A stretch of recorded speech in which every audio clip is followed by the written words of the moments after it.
This is All of It. I'm Allison Stewart, live from the WNYC studios in Soho. Thank you for sharing part of your day with us. I'm really grateful that you're here. On today's show, we'll talk about New York, back in the day. Authors Marie Benedict and Victoria Christopher Murray join us to talk about their new novel, A Pair of Aces, which follows two women who are trying to take down a mob boss in 1930s New York. It's based on real life people. We'll also hear from Jonathan Mahler about his book, The Gods of New York, Egotist, Idealist, Opportunist, and the Birth of the Modern City, 1986 to 1990. And there's just 1 week left to see the Broadway adaptation of Dog Day Afternoon. We'll hear from two of its actors, John Bernthal and Jessica Hecht. That's the plan, so let's get this started with books.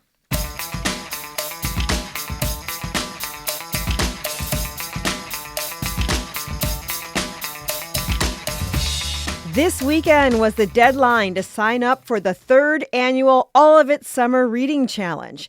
1,280 of you signed up to read along with us this summer. You've got 2 months left to read 6 books in 6 different categories to win a prize. Now, if you didn't sign up in time, you can still read along with us. You just won't be eligible for that prize. One of the categories is in honor of the 250th birthday of America, which we celebrated this weekend. That category is a book about U.S. history or U.S. historical fiction. In just a bit, we're going to hear from authors Marie Benedict and Victoria Christopher Murray to talk about their new work of historical fiction, A Pair of Aces. But first, we're going to get some recommendations from All of It and Get Lit producer Jordan Loft. Hey, Jordan. Hey, Allison. Listeners, we want to hear from you. Are you participating in the Summer Reading Challenge? What books are you reading right now? Even if you're not participating in the challenge, what's a book of American history or historical fiction that you recommend? The phone lines, they are wide open. Our number is 212-433-9692, 212-433-WNYC. So, Jordan, what book are you going to read for this category? I haven't fully decided yet. I think that's what I'm going to tackle next. But I'm leaning towards history instead of historical fiction, just to get a good mix since a lot of the other categories are fiction heavy. What I'm most considering right now is a book called Destiny of the Republic, A Tale of Madness, Medicine, and the Murder of a President by Candace Millard. And this tells the story of President James Garfield and his assassin, a man named Charles Guiteau. People might be a little bit familiar with the story because it was turned into a limited Netflix series, Death by Lightning, which came out, I believe, last year and was really, really good. So I'm excited to dive deeper into the history after watching that limited series. I have also always wanted to read Hamilton by Ron Chernow, you know, the inspiration behind the hit musical, but it's kind of long, and I think at this point I'm going to run out of time. I have to consider laying in my own challenge here. Well, let's start with some historical fiction. The first book you're recommending was named one of the top 10 books of the 21st century by the New York Times, The Known World by Edward P. Jones. Yes, I just read it this year, inspired by that list from the New York Times. I saw it had made the top 10. This is a really unique work of historical fiction. It's about a Black man who comes to own a plantation with enslaved people working for him.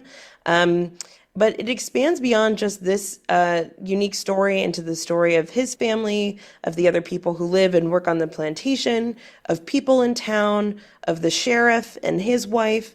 And something different about it is that it jumps back and forth in time throughout the narrative. So it'll sort of say, in the future, this is what happens to this character. And when she reflects on her life from the past, this is what she thinks about. So it's got some time jumps in a really interesting way. And the writing is just excellent. And it's about a little known facet of history in the South that I found really complex and nuanced and disturbing and fascinating and all of those things. So after reading it, I really do believe it belongs in that top 10. I agree with the New York Times there. That's The Known World by Edward P. Jones. Let's take a call. Annalise is calling in from Harlem. Hey, Annalise, thank you for taking the time to call All of It. Hi, thanks for having me. What are you reading? So I recently read Bellevue, which is a book by David Oshinsky. It's about Bellevue Hospital, and it follows about 300 years of the hospital's development and talks a lot about how it became such a, forefront of public health and taking care of people who have maybe been overlooked. Tell me a detail in the book that you thought was really unique or that you were surprised by. I think I was just really surprised while reading the book about how much of American medical history was kind of developed at Bellevue, or how many of the way that we respond to crises Bellevue was so much like the place that was happening, that the medical, industry was kind of, I guess, field at the time was really learning a lot from what was happening at Bellevue. And that is by David Oshinsky. That's called Bellevue. Thanks, Annalise. Let's talk to Dawn from Carmel, New York. Hey, Dawn, thanks for taking the time to call all of it. Hi, thank you for having me. So tell us what you're going to read.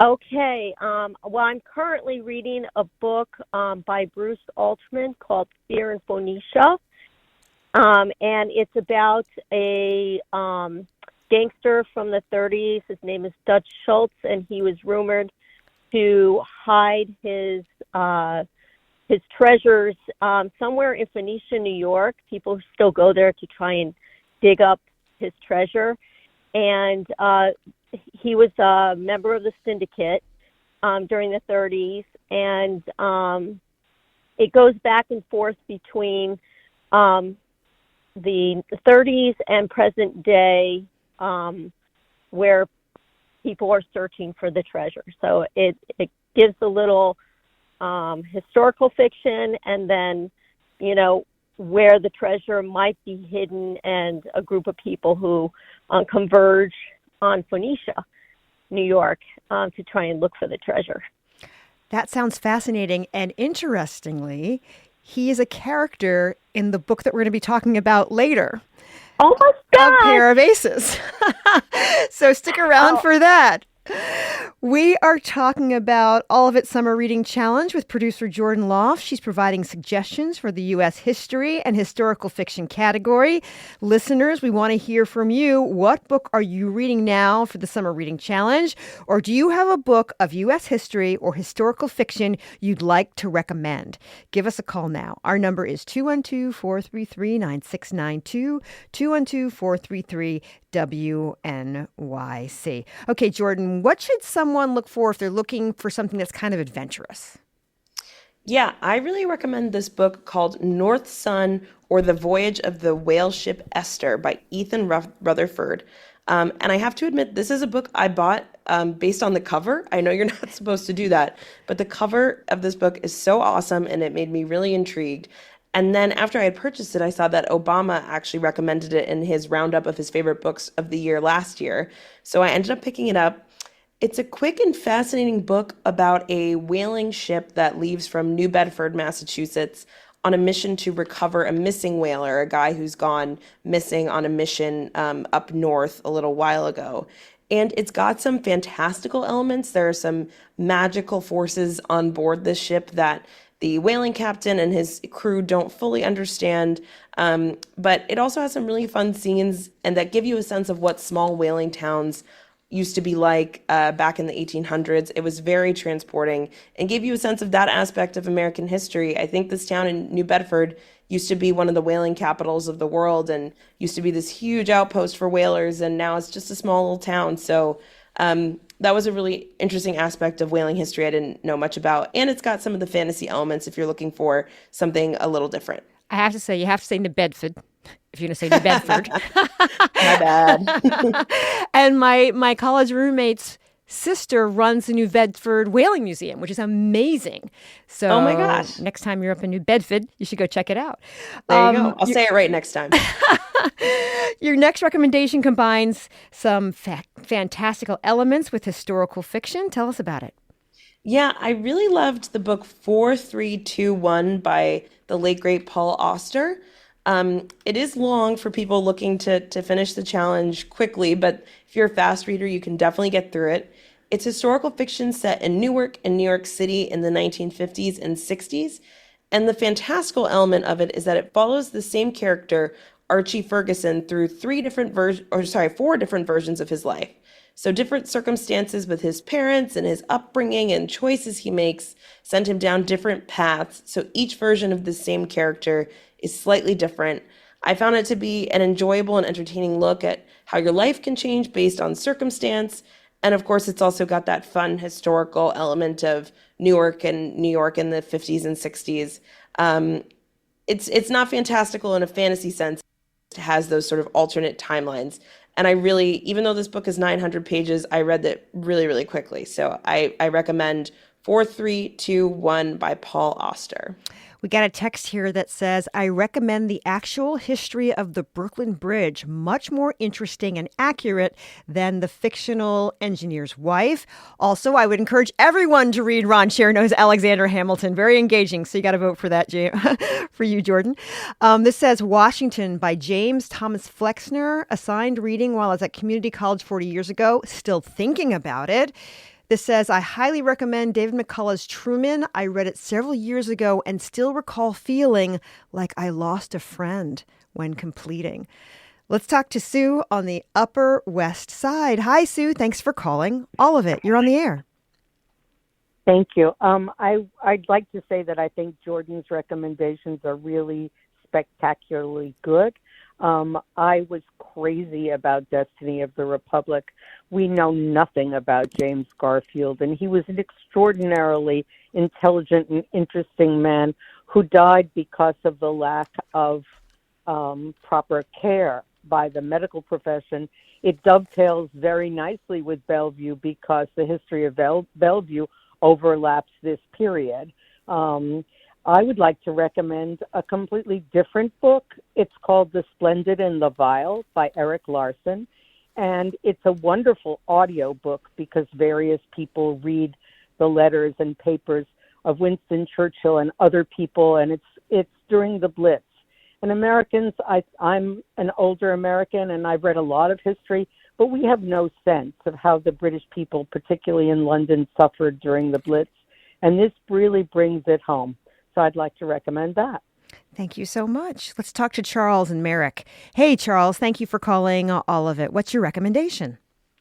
You bet. So, hi. My recommendation that I gave to your screener was Christopher Ward's War of the Revolution. And it's not a history of the politics that led to the revolution, but of the war itself.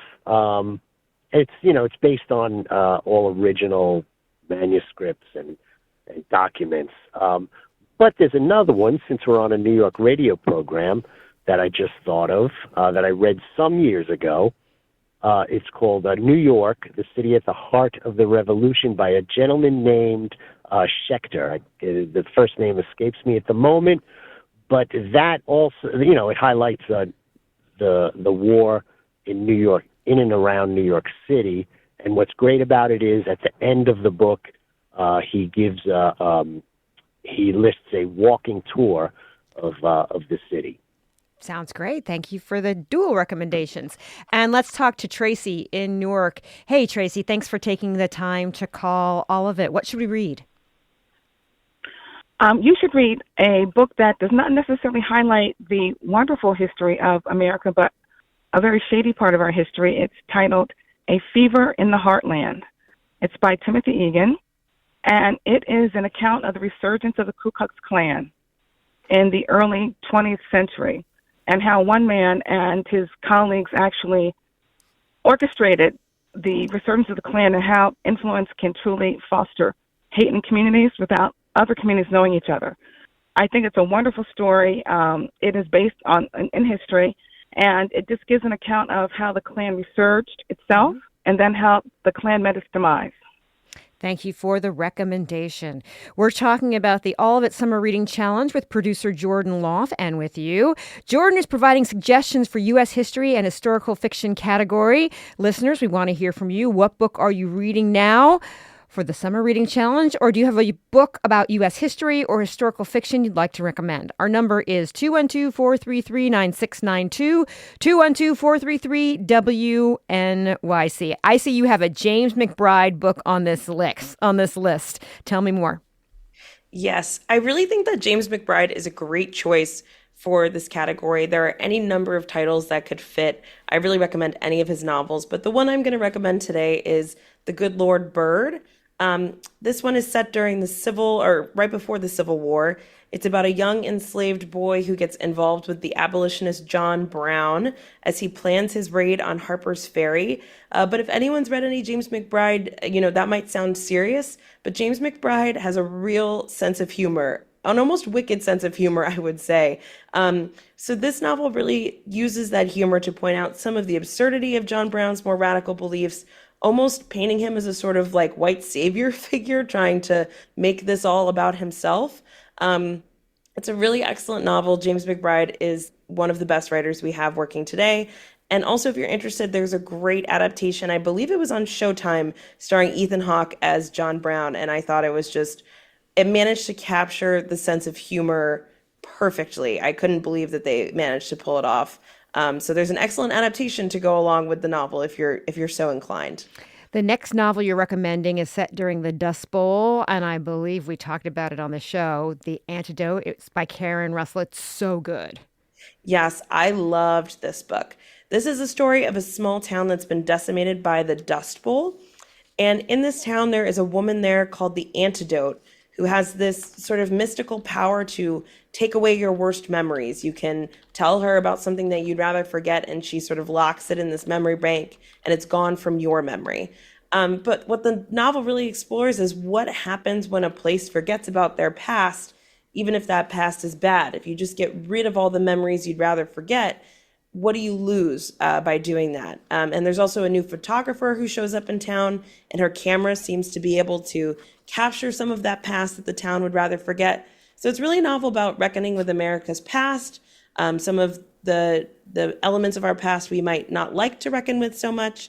There's also a really fun bit about a high school girls basketball team who are trying their best to keep playing in the midst of the Dust Bowl. So there's a lot going on. There's a little bit for everybody. And I really, really enjoyed The Antidote by Karen Russell. And your last historical fiction recommendation comes from acclaimed crime writer Dennis Lehane. Yes, I thought his novel Small Mercies was really excellent. This is set in Boston right after busing begins to more formally integrate the public schools. That was in the 1970s. This one follows an Irish woman who is on the hunt to discover what's happened to her missing daughter. Her daughter goes missing one night, and the night that she goes missing, a young black man was also murdered. So there's this idea that her disappearance and this man's death might be connected. And I would say it's a really unflinching portrait of racism in Boston in the 1970s. He does not pull punches even with his main characters. He's not afraid to make the protagonist unlikable, and I think probably realistic for what some people believed in 1970s Boston at that time. So in addition to being a really compelling thriller, it also has a lot to say about, our attempts at integration even all the way into the 1970s and 80s. We'll have more with Jordan Loft about our All of It Summer Reading Challenge. We're going to take a break. We'll talk about history books after, and we'll take more of your calls. This is All of It.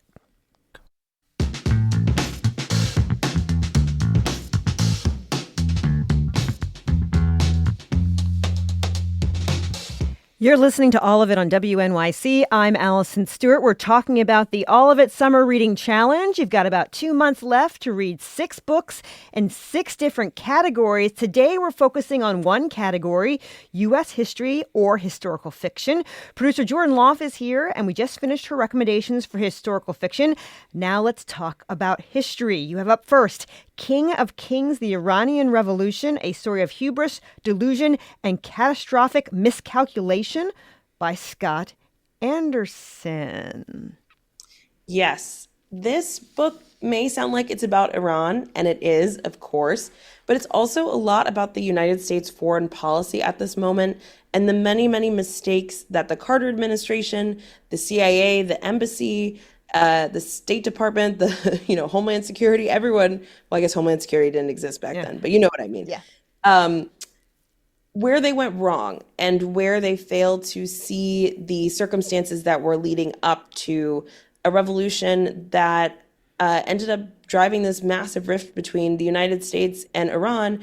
And what I really learned in this book is just how close that partnership was before the revolution that the U.S. and Iran and the Shah of Iran were really, really close allies until it all started to fall apart. So this book really traces the origins of that revolution and was really helpful to me in sort of understanding, obviously, what is going on between the U.S. and Iran today, and the roots of that discontent in that relationship. I really can't recommend it enough. It's also very readable for a book about something so complex. So I really, really enjoyed it and learned a lot. Yeah, another book that's really good is I think it's called The Guests of the Ayatollah by Mark Bowden. Again, another really a great book about the subject.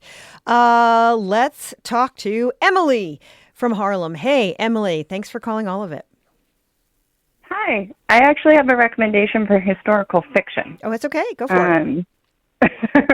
It's called All We Were Promised by Ashton Lattimore, and it's set in Philadelphia in the 1830s, about three young black women. One woman is growing up in a wealthy, free black family. Another is a runaway enslaved woman who's trying to hold on to her freedom. And the third is somebody she was enslaved with who comes to Philadelphia. And it's just an absolutely beautifully written book, but it really gave me an incredible understanding of the sort of environment of Philadelphia and the hypocrisy of the city, particularly leading up to the Civil War, and then seeing the current situation in Philadelphia, particularly like the move bombings, and the racial disparities that have plagued Philadelphia for so long. But it is just an incredibly beautiful book. I was up all night finishing it. I have sent it to everybody. My mom called and complained because she was up all night finishing it. And I just can't recommend it enough. Thank you so much for calling. This says, reading The Deer Slayer by James Fenimore Cooper could count as historical fiction or classic, fantastic romantic adventure, despite many calling Cooper a boring, ponderous writer. Let's talk to Marianne, who's calling in from the Upper East Side. Hi, Marianne. Thank you for calling all of it. You're on the air. Thank you for taking my call. This book that I read a number of years ago has just never left me. It was so incredible. It's called Into the Heart of the Sea, and the subtitle is The Tragedy of the Whale Ship Essex. It's by Nathaniel Philbrick, and it is this incredible story about this whaling ship out of Nantucket, and apparently was what inspired Melville to write Moby Dick, because it was really pretty astounding, and it's a fantastic book. Thank you for calling in. Let's get back to you, Jordan, some more of your recommendations. What if somebody wants to go way back into American history? Yes. If you're looking to learn more about America before Europeans, I really recommend 1491, New Revelations of the Americas Before Columbus by Charles C. Mann. This book is a great and sweeping history of both North and South America, of what the Americas looked like before colonizers arrived. It gives you a really great sense of the cultures and civilizations that made up North America in particular, and dispels many common misconceptions or miseducation people might have about what civilizations looked like in the time before Columbus arrived in 1492.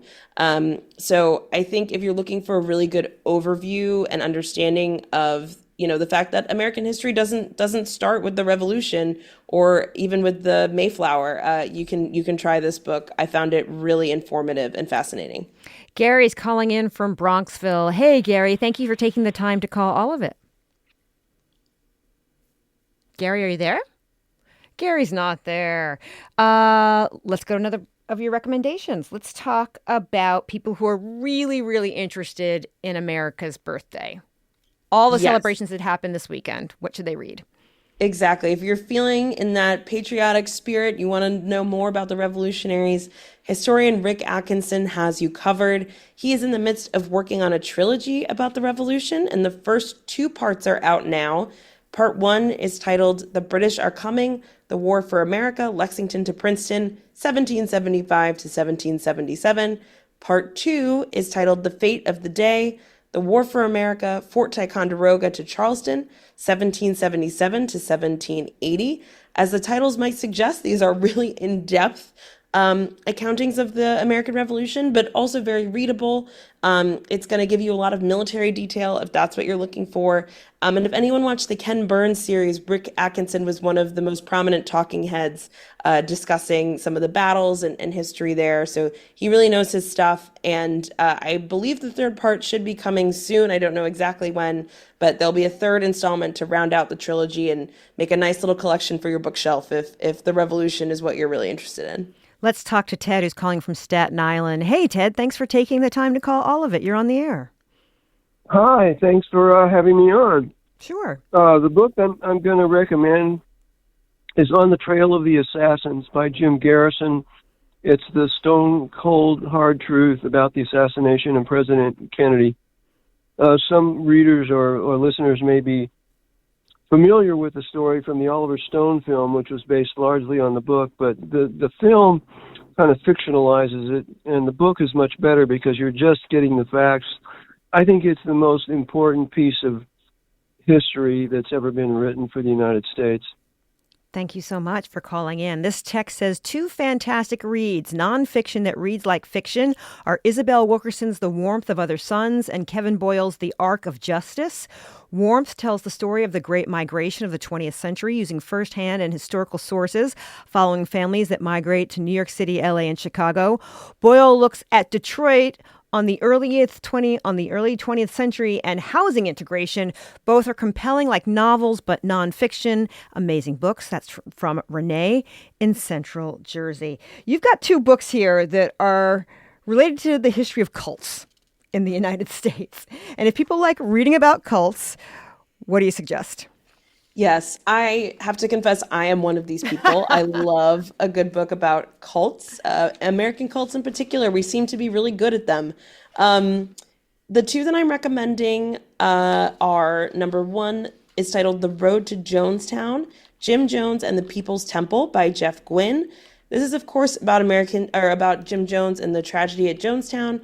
But I found it to also be a very American story. I mean, Jim Jones, I learned he became a Christian minister in the 1950s. He was kind of a civil rights activist before he went a little bit off the rails, one might say. So it was very fascinating to learn a little bit more about his trajectory and how Jonestown ended up happening. And then the next one is about Waco. This one is titled Koresh, The True Story of David Koresh and the Tragedy at Waco by Stephen Talty.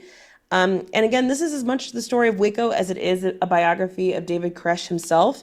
And what I really found this one to be is an examination of how the government handles cases of political or social extremism, what went wrong, should they have just sort of been left alone?